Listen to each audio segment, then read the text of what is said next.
Tony Ferguson was once the most dangerous man in the UFC. A 12-fight win streak, unpredictable striking, relentless pressure, and for years, it felt like nobody could stop him. But today, he's on one of the worst losing streaks in UFC history. So what happened? How did Tony Ferguson go from unstoppable to completely broken? It all started with chaos. Tony Ferguson was never a normal fighter. From the very beginning, everything about him felt different. He didn't move like other fighters.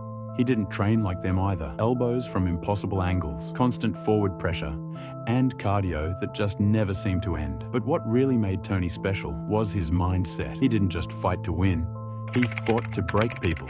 And it worked, one by one. Opponents started falling. It didn't matter who they were. Veterans, contenders, dangerous strikers. Tony kept winning, again and again and again. By 2017, he was undeniable. A 10-fight win streak, and finally, a shot at gold. At UFC 216, he faced Kevin Lee for the interim lightweight title. And even in that fight, things got weird. Tony was getting hit early, bleeding, taking clean shots, but he didn't slow down. Round after round, he kept moving forward until eventually he locked in a triangle choke. And just like that, Tony Ferguson became a UFC champion. But this was just the beginning, because there was one fight everyone wanted to see. Tony Ferguson versus Khabib Nurmagomedov, a clash of styles, a clash of personalities, and maybe the greatest lightweight fight of all time. It was booked, then cancelled, booked again, cancelled again. This didn't happen once, not twice, 5 times. Injuries, weight cuts, freak accidents. Every time it got close, everything changed. In 2018, Tony suffered a serious knee injury, not in a fight, but after tripping over a cable during media duties. Just like that, the momentum stopped. When Tony returned, he was still winning. He beat Anthony Pettis. He beat Donald Cerrone, and it looked like nothing had changed. But underneath, things were different. Then came 2020, the fight that changed everything. Tony Ferguson versus Justin Gaethje. Gaethje stepped in on short notice, and what followed was brutal. For the first time in years, Tony looked human. He was slower, less sharp, less dangerous. And Gaethje, he was landing everything. Clean shots, heavy shots, over and over again. Tony kept moving forward, but he wasn't winning. Round after round, the damage kept building. Over 100 significant strikes absorbed, the kind of damage that changes fighters forever.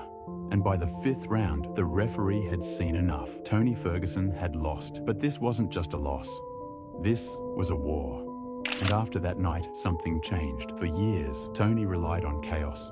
He would take shots just to give them back. He trusted his chin, his pressure, his pace. But after Gaethje, that version of Tony started to disappear. And the worst part, he didn't change. Most fighters adapt when they decline. They become smarter, more careful. But Tony, he kept fighting the same way. Forward pressure, wild exchanges, almost no defense. And in a division like lightweight, that's dangerous, because this isn't just any division. It's one of the most competitive divisions in MMA history. Fighters like Dustin Poirier, Islam Makhachev, Charles Oliveira, complete fighters, technical, precise, calculated. And Tony Ferguson was still fighting like it was 2016. Then came Charles Oliveira. A lot of fans believed Tony could bounce back. Maybe the old Tony was still there, but what happened was hard to watch. Charles took him down early, controlled him, and kept him there. For 3 full rounds, Tony had no answer. At one point, his arm was completely extended, seconds away from breaking, but Tony didn't tap. He never taps. That's who he is. Tough, relentless, unbreakable. But that toughness was becoming a problem, because now he wasn't just surviving, he was taking damage with no way to win. Then came Michael Chandler, and this moment changed everything. The first round was competitive. Tony looked better, sharper. For a moment, it felt like he was back. Then the second round started. Chandler stepped forward, threw a front kick. Perfect timing, perfect placement. And Tony Ferguson dropped instantly. No reaction, no recovery, just out. For the first time in his career, Tony didn't get back up. And fans knew this wasn't just another loss. This was the end of the Tony Ferguson we knew. After that, the losses kept coming, fight after fight. Same pattern, forward pressure, damage taken, no adjustments, and the results never changed. That's when the conversation started. Should he retire? Some fans said yes. He's done enough. He's a legend. Others said no. He's still dangerous. One more fight. But with every loss, it became harder to watch because this wasn't the same man who once terrified the division. And maybe that's the hardest part. Not the losses, not the knockouts, but the memory of what he used to be. Because at his peak, Tony Ferguson wasn't just winning fights, he was different. Unpredictable, creative, relentless. The kind of fighter that only comes once in a generation. And even though his downfall was brutal, his prime was something special. Because for a moment in time, Tony Ferguson was unstoppable, but maybe that's what made his story so different. Because most fighters lose and fade away, but Tony Ferguson didn't fade quietly. He went out the same way he fought his entire career, moving forward, taking damage, refusing to quit. And even when the results stopped coming, he never stopped believing. That's what made him special. Not just the wins, not just the streak, but the mindset. Because Tony Ferguson was never built to play it safe. He was built for chaos. And for a long time, that chaos made him unbeatable. It made him one of the most feared fighters in the entire UFC.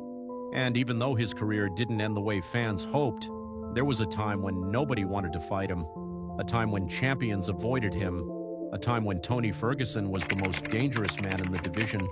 And maybe that's how he should be remembered.